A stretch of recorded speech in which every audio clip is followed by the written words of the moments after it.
कि पैदा होते ही कोरोना लगानी शुरू करनी पड़ेगी। महामारी आने वाली तो फिर डर रहा होगा कि डर कम होगा। इस सरकार पे इतना भरोसा है आपको? उस टाइम पर तो कोई बोलने की हिम्मत नहीं कर रहा था, किसी ने पता को नहीं था, साइड इफेक्ट की लिस्ट नहीं थी, लोग संगठित नहीं थे, अकेले अकेले पड़े थे, मोदी के ऊपर भरोसा था, सरकार को अच्छा मानते थे। इतनी सारी होने के बावजूद भी वो 14 साल से कम उम्र के बच्चों को लगाने की हिम्मत नहीं कर पाई। मैंने आपको शायद बताया होगा कि 25 मार्च के बाद एक नई महामारी, एक नया वायरस आएगा 2025 में। इनको पता है कौन से बैच के वो लगवाए थे, अब उनके इफेक्ट आने चालू होंगे। ये बात हम बहुत टाइम से बोलते आ रहे हैं कि जब साइड इफेक्ट आएंगे उस इफेक्ट का ठीकरा किसी चीज के सिर तो फोड़ना है। तो अब इनको मालूम है कि जिसने 2021 में लगाए थे वो 2024 तक निपटना शुरू हो लिए, जो 22 में लगाए थे वो 25 तक निपटना शुरू हो लेंगे। तो 2030 तक मैक्सिमम लोग अपना पक्के ठिकाने पे पहुंच चुके थे।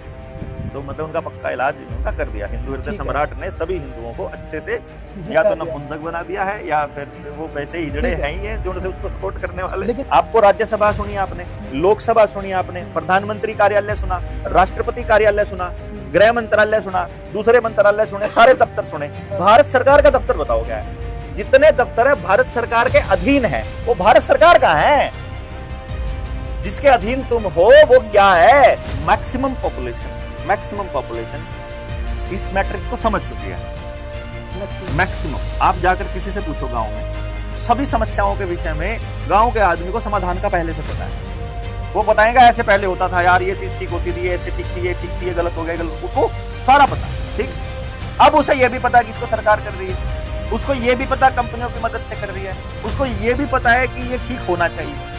उसे ये बताना है मोर्चे को खोलिए, मोर्चे वाले उसको सिर्फ ये बता रहे हैं कि इसको करने कोई और नहीं आएगा, कोई और तो इसे खराब करने आएगा। ठीक, ये तुमको करना पड़ेगा।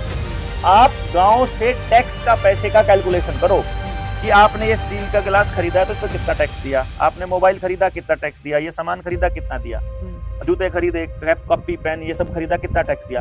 वो टैक्स का पैसा अगर आप ना दो तो आप लखपति बन जाओगे साल 2-3 साल के अंदर, पूरा गांव का हर व्यक्ति। Income tax, sale tax, tax के ऊपर tax, petrol tax, diesel tax, cess, स्वच्छता टैक्स, फलाना टैक्स, लेटरिन टैक्स, मूत्र टैक्स, ये सारे टैक्स चेक करो।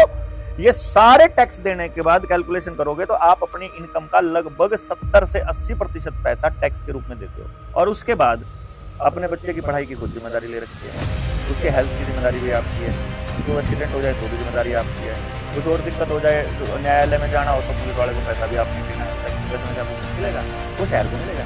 गाँव से इकट्ठा करते हैं और शहर को देते रहते हैं, गाँव से इकट्ठा करते हैं शहर को देते रहते हैं। पैसा कभी नहीं खा पाओगे आप। आपको अल्टीमेटली खाना अनाज ही है। आप कितनी तरक्की कर लेना, अनाज खाने के बाद जो एक्सक्रीटा में जो लैट्रिन निकलती है वो नहीं खाना शुरू कर सकते तो। लेकिन दिल्ली वालों ने आपकी लैट्रिन के पानी को साफ करके पिलाना जरूर चालू कर दिया है। उसको तरक्की बोलोगे क्या? लैट्रिन के पानी को पीना, उसको तुम तरक्की बोल रहे हो? उसमें तकनीक का तो कमाल है।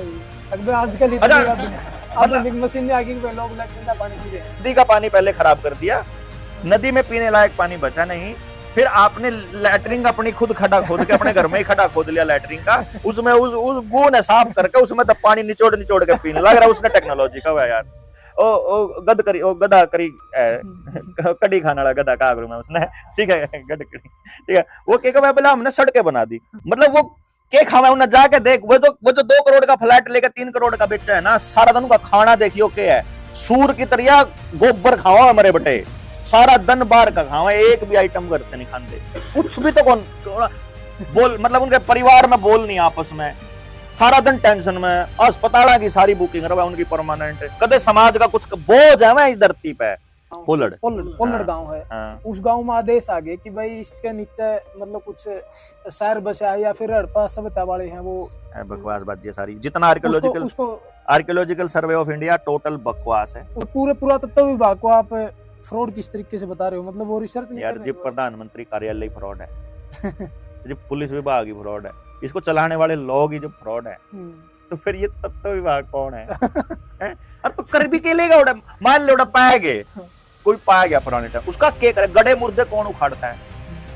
जिन्हें रोड़ा करवाना हो, बस सीधी सी बात है। थोड़ी सी बात बीत की यार। हमारे पुरखे तो घर भी ऐसा बनाते थे कि 50 साल बाद उनका नामो निशान ना, इसलिए वो पक्के बनाते थे। जो बसन लग रहे उन्हें जी लेने दो ना भाई, उनके तो पिछला की तो इतनी चिंता हो रही, जो आज मरन लग रहे उनकी कोई चिंता नहीं है।